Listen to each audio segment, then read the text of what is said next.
Ma! Anak! Ma, ang dami mo naman biniling na pagkain. Akala ko ba nagtitipid tayo? Ay, hindi anak. Libre lahat yan sa GC kasi nanalo ako dun sa palaro sa radyo, yung Guess the Trivia. Eh, ma, ako rin may good news. Ano? Ano good news mo, anak? Di ba, ma, na?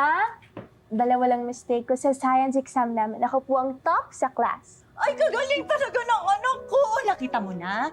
Diba, napakaswerte talaga ng bracelet na yan at saka yung bago kong dalawang alaga. Ma, hindi naman po swerte yun. Nag-review po talaga ako at pinagpuyatan ko yun. Alam ko naman yun. Pero hindi ba anak, hindi ka naman talaga nakakahayos doon noon? Eh kasi nga, ma, mas nag-effort po ako ngayon. Oo, sige na. Tatalo pa tayo, malas kaya yan. Basta ako, mula nung dumating yung dalawang alaga ko, alam ko na sinwerte na tayo. Kung minsan nga, iniisip ko, magtaya kaya ako sa loto. Ma, sugal po yun, di ba? Pag nalaman ni Daddy yan, magagalit po yun. Gaya nga ng lagi niyang sinasabi, ang pera, pinaghihirapan po yan. Hindi po sinusugal lang. Kakontra ka lang, no? Para ka talagang tatay. Sumilangit lang ang kanyang kaluluwa. Kumain ka na nga lang. Masarap to. Paborito mo to. Hindi naniniwala sa atin si Charmel. Kaaral naman talaga ako ng mabuti, kaya mas mataas yung grade ko kanina. Alam ko na. Huwag mong susutin yung charms niya sa audition mo bukas. Ha? Bakit? Eh, bigay ni Mama to eh. Para kapag nakuha ka, mapapatunayan mo kay tita na dahil yun sa hard work mo at hindi lang dahil sa swerte.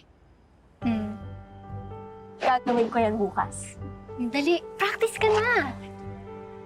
Hindi talaga naniniwala si Charmel sa swerte natin. Eh bakit hindi na lang kaya tayo magpakilala sa kanya para maipaliwanag natin na totoong may magic tayo? Kokak! Ano ka ba?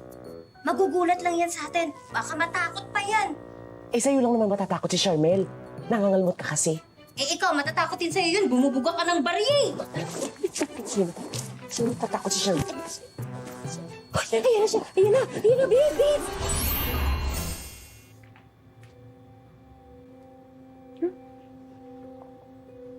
Ba't may iba pwesto niyo?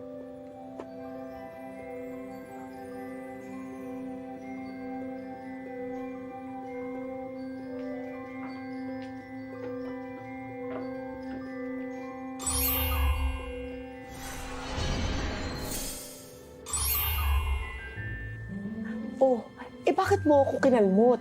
Hindi nga natin pwedeng sabihin sa kanya na buhay tayo. Huwag kang makulit. Akala mo naman siya, hindi makulit.